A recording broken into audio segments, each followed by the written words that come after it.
Hello, my name is Grandpa Jack Hasling, and I'd like to read to you from a book that I wrote called Salamander the Great. Now, in order to understand the story, you need to know something about salamanders.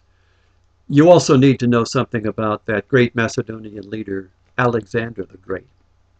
Oh yeah, and your mom and dad can listen too if they want. Now, the tale of a newt may appear rather bland and without an exceptional feature. But before I am through, I am sure you will cheer for this semi-aquatical creature. This newt's name was Sal, and he had royal blood. His father was known as King Phil. He resided in old Macedonia land, near a pond by the side of a hill. Now, it's possible I had imagined the scene, but I believe my perception was real, that a volume of classical stories one day fell out of a bookmobile. It landed face up on the banks of a pond where this curious newt was reclining. He was just dozing off when he noticed the book in the grass where the sun was shining. Now, Sal was a very unusual newt, with the cut of a natural leader. Most important of all was the singular fact that Sal was an avid reader. He opened the book and he spent many days eating nothing but crackers and cheese, and all through the night he devoured the works of Homer and Sophocles. He dreamed of Ulysses and Oedipus too, and envisioned a glorious fate. He would conquer the world if his destiny called and become Salamander the Great. Of course, to pursue this ambitious career, an army would have to be crafted, and he wasn't so sure how his friends would respond to a notice that they would be drafted. So he purchased an ad in the local Tribune for adventurous souls to enlist, but he found with chagrin that the offer he made was not very hard to resist. Something is wrong, he concluded at last. It's important to me that I know it. He consulted his friend, Aristotle the Frog, philosopher, teacher, and poet. Now, a philosopher's job is to think of great thoughts full of logical, helpful suggestions. Aristotle the Frog was the one you would ask about answers to difficult questions. For you to become Salamander the Great, you'll need more than an earnest desire. Courage, compassion, good judgment, and wit are qualities that you must acquire. You must have a quest, a need you can fill in the lives of the people you serve. Only then will the title of greatness be one that you truly can say you deserve. Sal knew right away Aristotle's advice was something that had to be heeded. What's more, he had thought of a cause to pursue that was noble and desperately needed.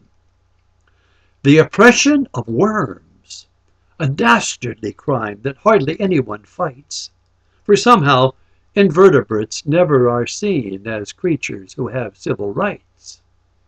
All the worms in the pond had to fear for their lives, and often they shuddered and shook when they thought of how likely it was that they'd be impaled on a fisherman's hook. So he mustered the lot of them into a band, and he trained them in weaponry skills. He taught them saluting and marching in step, and disciplined close-order drills. Sal rallied his troops and shouted, "To arms! Put an end to injustice and terror." But the sensible minds in this army of worms saw his plan was in grievous error. "It's madness," they said, "to advance on a foe when we have so little protection. They'll cut us to shreds and use us for bait if we don't make a major correction." Reluctantly, Sal was forced to agree that a frontal attack would be futile. He'd have to devise an alternative plan that was not so potentially brutal. He confessed to his friend, Aristotle the Frog, a new plan would need to be drawn. The philosopher smiled and said it was true that brains would win out over brawn.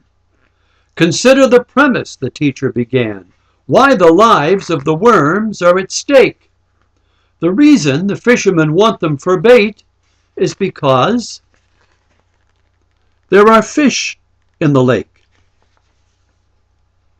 Now, philosophers tend to leave matters obscure and let you figure them out on your own.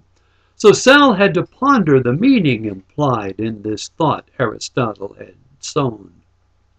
"Eureka!" he cried, having borrowed a term that he gleaned from his classical letters. "Those anglers will learn that the worms and the newts are their intellectual betters.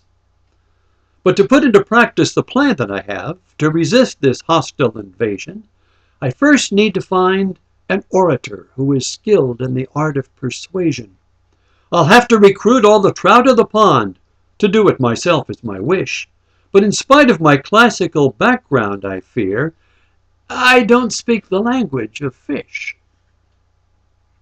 Then up from the water a catfish appeared and said, "I'm your man, if you please." "Who are you?" asked Sal, and the catfish replied, "My name is Demosthenes. I can speak to the fish and win their support. I can even deliver their vote.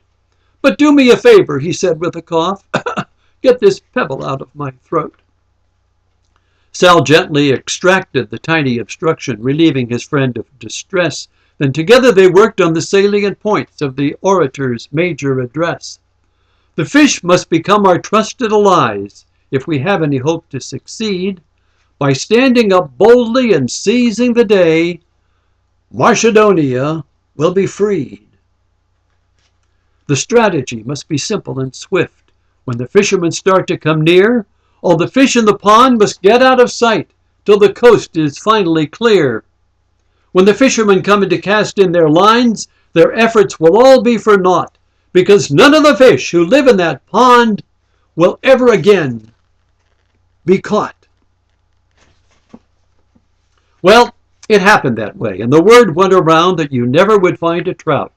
And strange as it seemed, that bountiful pond had apparently been fished out. Now the newts and all of the fish and the worms are happy to be alive. They know that they and all of their kin have a much better chance to survive. They're grateful for Aristotle the frog and the wisdom that he could impart, and certainly for Demosthenes and the practice of his art.